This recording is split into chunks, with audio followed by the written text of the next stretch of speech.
Pero kahapon, pinanood ko si Kitty eh. Sabi okay naman po siya. At walang problema health-wise. Attorney, yung pong kampo ng mga Duterte, yung kanyang abogado specifically po nagsasabi na kung maaari daw po ipauwiin na ng pamahalaang Pilipinas ang dating Pangulo dahil daw po sa kanyang maselan na kondisyon pangkalusugan. Ito po ang kanilang sinasabi dahil baka daw po may ano pang mangyari. Ano pong inyong reaksyon doon? Una, maraming kailangang mangyari bago yan mapauwi. It's both legal and a political issue. Alam naman natin, hindi na tayo miyembro ng ICC, kaya hindi tayo kumbaga priority doon sa maging host ng mga detainees sa ICC. Kasi ano kasiguraduhan nila na kaya nating sundin ang lahat ng conditions doon sa interim release.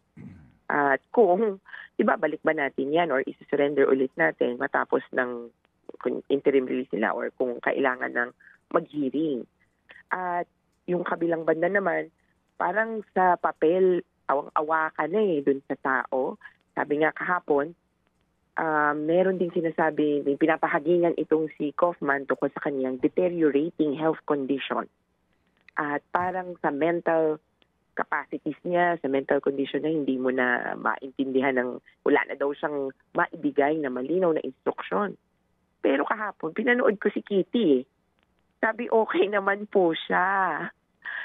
At walang problema health-wise. Kaya merong kumbaga disparity sa sinasabi ng mga kaanak at sa isinusulat ni Kaufman. Kaya tingin namin may konting drama involved dun sa inihaharap sa ICC. Opo. Kaya tutol kami sa pagpapauwi at tutol kami nga dito sa adjournment or temporary postponement on reasons of hindi raw siya fit to stand trial. Okay.